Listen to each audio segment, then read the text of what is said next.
Seçime dair halkın nabzını tutmaya devam ediyoruz. Bugünkü durağımız Ağrı ili. Dilerseniz hep beraber Ağrı'nın sokaklarını gezip halkın görüşlerini alıp ekranlara hep beraber taşıyalım. Rantçılara, hırsızlara, bu halkın malını talan edenlere yol vermemeliyiz. Kendimize artık bir çizgi çizmeliyiz. Kürt halkı artık bu ezilmiş, bu kendini ifade edememişliğin altından bir an önce kalkmalı. Yerelde siyasi gücün bir baskın duruşu var. O baskın duruşa karşı ezilenlerin, emekçilerin, ekmekçilerin büyük bir mücadele vermesi lazım. Bana göre bu sefer direniş kazanacak. Mücadele kazanacak. Özellikle kadınların direnişi çok önemli. Kadınlar bu konuda çok mücadele etmeli. Bu mücadeleye destek vermeli. Özellikle son zamanlarda alışveriş kartları, işte yardım kolileri adı altında insan iradesini satın almak isteyen bir mücadele var. O mücadeleye bence yol vermemek lazım. 31 Mart günü halk kazanacak, direniş kazanacak, dememeye. Antalya, Mersin, Adana, Ankara, İstanbul, bunlar 4-5 büyük il. Bunlar HDP'nin sayesinde kazandılar. Demin yani HDP'nin sayesinde onlar kazandılar. Şimdi de öyle demiyorlar. Biliyorsun. Yani inşallah iyi olur. İnşallah herkes de sonunda HDP doğru dürüst bir partidir. Diğerleri gibi yalancı değil, aykırı değil de ırkçılık da yapmıyor. İnşallah sonunda da herkes de dem HDP. HDP'nin partisine dönerler, herkes de onlara muhtaç olur. Ondan sonra Türkiye'nin anahtarı da HDP'nin elindedir. Terör da değil, terör olan esas onlardır. Onlar terördür. Terör değildir.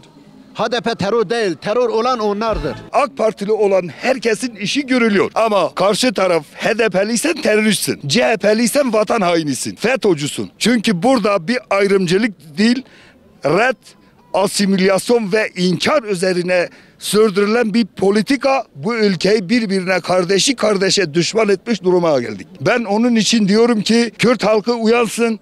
Bizim hiç kimseye ihtiyacımız yok. Evet biz Kürtler varız. Bu toprakların kadim halkıyız ve gerçek sahipleriyiz. Bugün Türkiye'de, Suriye'de, Afganistan'da her tarafta buraya gelip tabelasını net bir şekilde Türkiye'nin 81 iline asabiliyorken bu toprakların sahibi, gerçek sahibi olan Kürt halkı Kürtçe kendi dilini mecliste 2 tane kelime konuşamıyor. X diye bir dil geçiyor.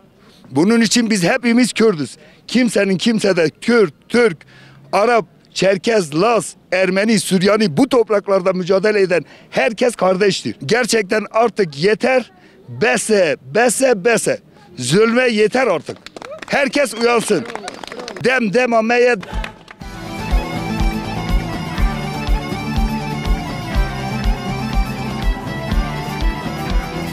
Hizmet yok. Savcı sayan önce kazandı dedi kapım açıktır herkese. Bir hafta geçti her kapıda bir polis var. Şimdi biz hizmet istiyoruz. Hele orada Ağrı'nın halıdır böyle. Her taraf çukur, her taraf çamur. Bak 20 yıldır AKP yönetiyor.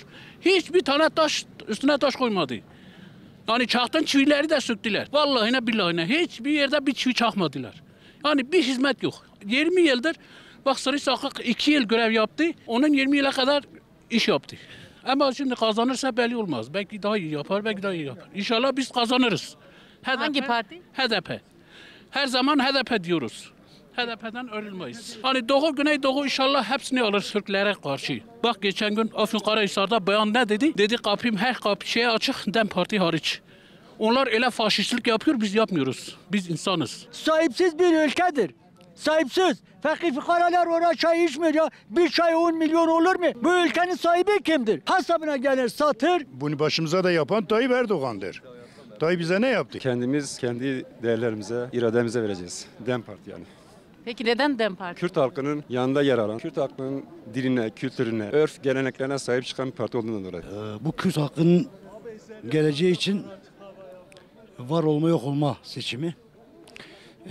Bilindiği üzere önümüzde bir yerel seçim var. Bu yerel seçimde halkımızın beklentisi tamamen halkın kendi iradesini ortaya koyması. Bu iradenin sandığa yansıtılması gerekiyor. Çünkü gerçekten ülke yaklaşık 22 yıldır tek kişi tarafından yönetiliyor. Tamamen antidemokratik bir yönetim var. bu yönetimin değişmesi gerekiyor. Bunun da değişmesi için yerelden genele doğru bir atılım yapmak gerekiyor. Halkın, demokrasi güçlerinin bu yönetimi artık değiştirmesi gerekiyor. Çünkü bunların insanlara verdiği hiçbir şey yok. Yani sadece umut aşılıyorlar. Verdikleri hiçbir sözü yerine getirmiyorlar. Bu sözler hepsi havada kalıyor. Sistem kendisini değiştirmediği sürece biz böyle sürünmeye mahkumuz. İnsanlar kuyruklara mahkum. İnsanları ben anlamıyorum.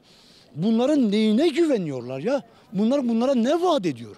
Yani ne istiyorlar bilmiyorum ki. Açız, işsiziz. Çocuklarımız yurt dışlarına gidiyor. Geri gelemedikleri için intihar ediyorlar ya. Bundan da mı utanmıyoruz? Ayıptır. Ayıptır ayıp. İnsanlar onurunda utanıp geri gelemiyor. İntihar ediyor. Mesela sistem, oligarşi. Mesela kapitalizm. Yani tam bir faşizm. AK Parti savcı sayan geldi. Yok efendim HDP'lisiniz diye zorbalık yaptı. Ben beyim, ben ağayım, ben paşayım. Bizim bu memleketin insanları da savcı bey bilmem ne ağa bey kim ya? Kim ya? Bey dediğin ağa dediğin ekmek verir. Yardım eder, insanlık yapar. Bir insanın rızkını almaz. Kimse bir iş yapamıyordu ya, esnaflar zulüm ya, zalalet ya. Burada Cumhurbaşkanı Reis'e binlerce şikayet gidiyordu savcı sayan hakkında. Sırf AK Partiliydi diye bir şey yapamadı. Ya burada